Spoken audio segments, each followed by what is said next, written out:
terkait tunjangan ini. Terus kedua, apakah tidak melibatkan DPRD dalam pembahasan sebelumnya?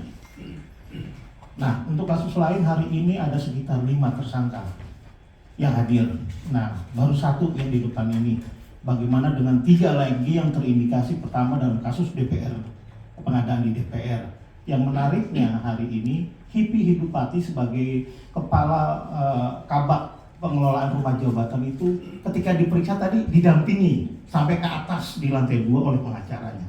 Artinya yang biasanya didampingi itu pemeriksaan sebagai tersangka, tapi kalau dijadwalkan disebut sebagai saksi.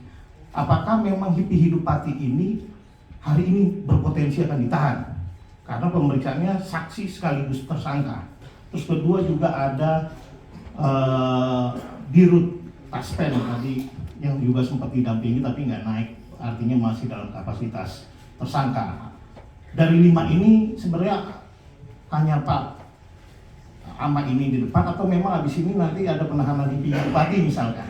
Untuk kasus selanjutnya, saya ingin menanyakan pengembangan kasus Gubernur Maluku Utara AGK yang informasinya sudah diteken sprindik adanya tersangka baru yang salah satunya adalah dikeluarkan sprindik pada tanggal 29 April yang diteken oleh Bapak di depan ini,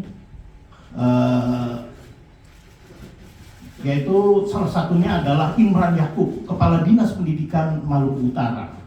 Kapan beliau ini akan diperiksa? Karena ini kan berkaitan soal jual beli jabatan ketika dia mengisi posisi dia sebagai Kadis Pendidikan dengan setoran-setoran atau bahkan dengan bunganya. Kapan ini akan diperiksa? Dan kemudian yang menarik menurut saya dalam proses pemeriksaan AGK ini, Abdul Ghani Kasubah ini, ketika ada pemeriksaan di luar Pemprov selalu ditulis swasta dan itu dipilah.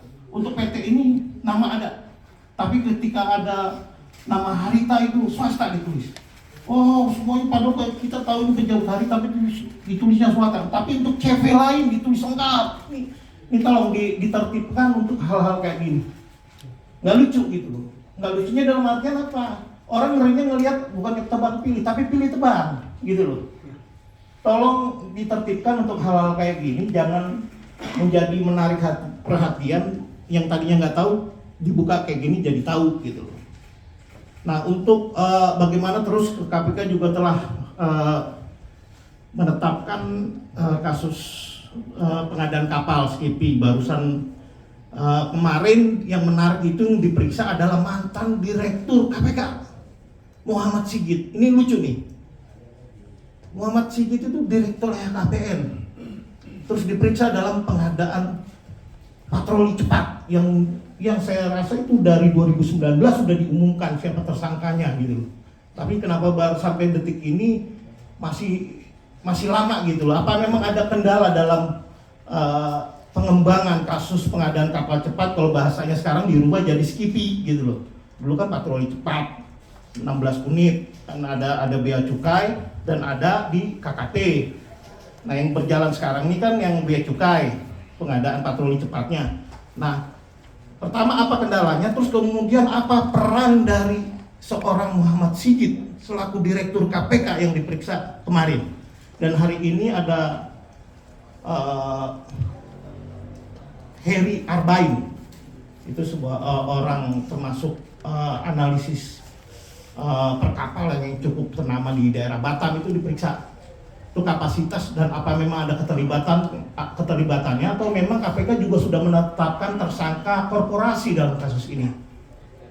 Nah, kemudian soal PTPN dan Lamongan ini bagaimana Mas Ali perkembangannya? Kan pasca menggeledah kantor Berantas di Cawang, Berantas Abiraya itu di Cawang hilang, update hasilnya nggak ada gitu loh.